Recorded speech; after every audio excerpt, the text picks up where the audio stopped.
All right, fasters, day 2, congratulations, well done. For me, day 1, I find that sometimes the most difficult, and then my hunger seems to go away. And that's because as we get into day 2, we're going into a process called ketosis.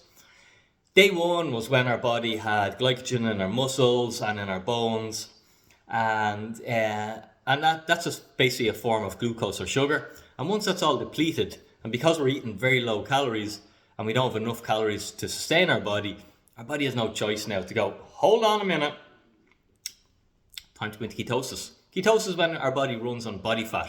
Now, if you've got a well-functioning metabolism, you can transition to burning sugar and burning fat quite easily. But with modern lifestyle and modern diets, most people are stuck in only being able to burn sugar, and that's why they eat loads of food all the time, but they're always hungry and they never have enough energy. Whereas you're going to find now that you're not eating hardly any food, and possibly some of you people are experiencing more energy than you've ever felt. And this is because even if you're super lean with abs and everything, you still have 40,000 calories of fat sitting on your body. So there's loads of energy there. It's just a case we're not able to use it. By forcing our body, by reducing our calories, by not having any insulin response, it unlocks our fat cells. It means our fat cells become open and receptive to go, here, you need energy, there's some energy. So our whole body starts to be fueled on our body fat. This is fantastic if your goal is weight loss, because now the weight we're losing is only fat. We're only losing our fat cells, and our body puts processes in place to protect our muscle, okay? And this is just common sense, because we wouldn't be here if our body didn't do this, okay? If in times of food scarcity, like your body doesn't know you've got a fridge in your house, your body still thinks you've got to go and catch your food or find your food. So if in a time of food scarcity, your body starts to eat into its muscle and deplete its most valuable resource, like this is what determines your longevity. The lean mass in your body determines how long you live, okay? So it wouldn't make sense to your body to eat into its most precious resource in time where you're going through a possible survival event. So our body puts processes in place to keep our muscle mass, our hormones boost up, and it just increases our fat burning.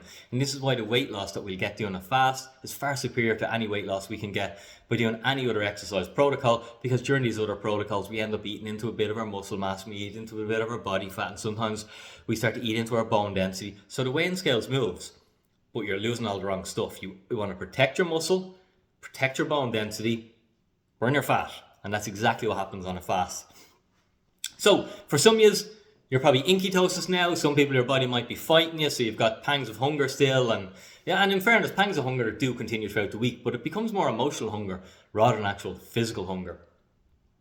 Think of this week as a week that you're going to allow your body to renew, restore, replenish, regenerate. Okay, everything's going to build back, and it's going to come back stronger. Tomorrow we go into cellular autophagy, and I'm really excited to tell you about that, because that's the real magic.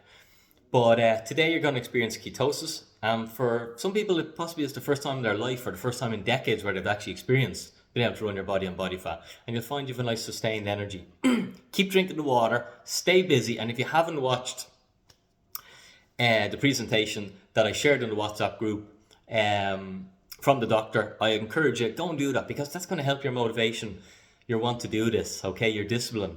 Is once you start learning about the magic of fasting, because it's not easy. Like, don't get me wrong, I'm fortunate enough, there's a fridge full of food there, and I would only love to get some scrambled eggs on the go, okay? But it's the fact that I know that I'm doing something that's difficult, and I'm on day 2, and tomorrow's day 3, and it's going to be a short and fast week. So I'm going to get out for a walk, I'm going to put the earphones in, I'm going to learn a little bit about fasting. You're going to feel good, and that's what you should too. Don't let the negative build, because it just gets momentum then. Don't entertain it. We're doing this till Saturday.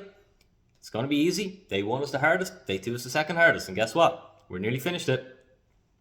Let's do this, guys. Keep pressing on. Let me know how you're getting on in the WhatsApp group.